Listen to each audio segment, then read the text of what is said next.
I wouldn't ask you to come down here with your sprained ankle, Ethan, but it's important. No, it's not a problem. Gwen is rewrapping it. So what's this about? Well, Frank Lomax is here, and he's identified your stalker. In fact, he thinks she's here in the living room. But that's impossible. Teresa and Whitney said she moved to South America. I know, but Frank seems quite certain that he has the right person. How did he find her? Where was she? Who is it? Well, I think I'll let Frank fill you in when you get down here. Fine, I'll be right down. How long did you think you were going to get away with this charade, Teresa? Oh, enough, Frank. That's all right, Mrs. Crane. I wasn't expecting an answer anyway. But I'm curious. Why didn't you ever attack Ethan here in the house? You had plenty of opportunities. I never attacked Ethan anywhere. I never do anything to intentionally hurt him. Why don't you stop badgering her, Frank? Teresa hasn't been proven guilty yet. And as to her look, I've already explained why she changed her appearance. She wanted to look more professional. She put on this disguise for one reason and one reason only. So that Ethan wouldn't recognize her. Why don't you wait for Ethan in the foyer, Frank? He should be coming down any minute, and he may need help with the stairs. Whatever you say, Mrs. Crane.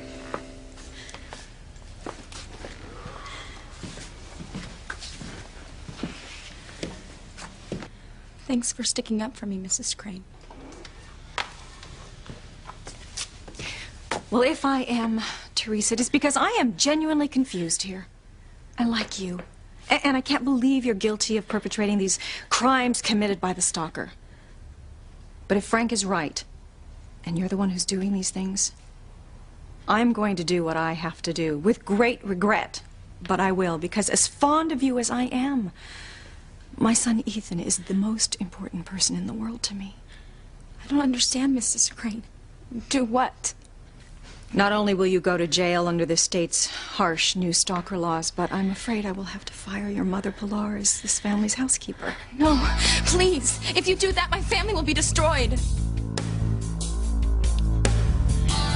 Your mother, Pilar, means the world to me, and I would hate to lose her, but my husband and my father-in-law would insist if she was related to Ethan's stalker.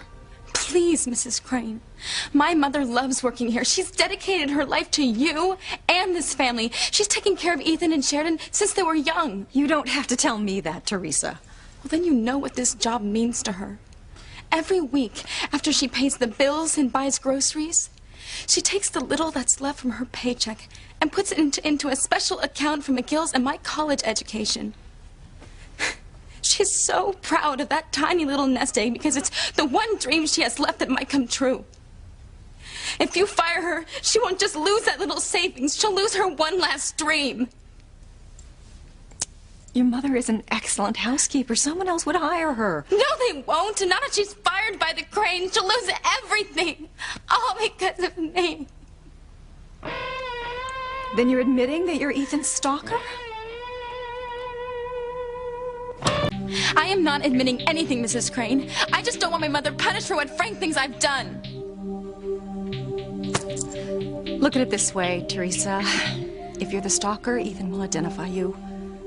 If you're not, you have nothing to worry about.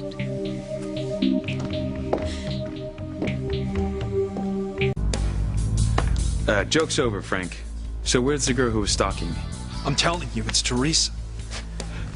Look, Frank, first you browbeat Teresa and Whitney because supposedly they're covering up for the stalker.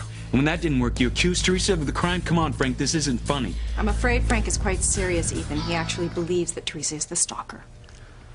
Oh, that's ridiculous. She doesn't look anything like the girl who was attacking me. You gotta look closely, Ethan.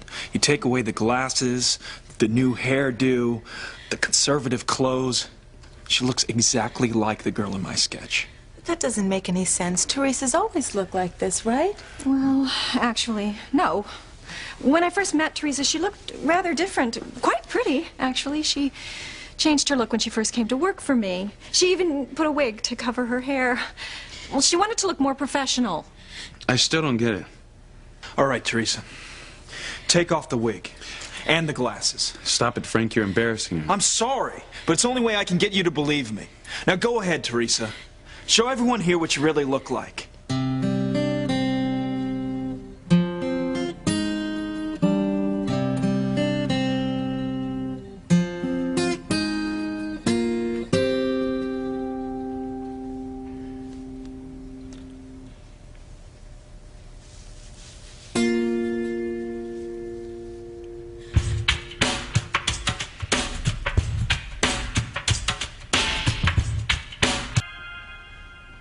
Well, tell us, Ethan. Is Teresa the girl who's been doing all these things to you? Is Pilar's daughter really your stalker?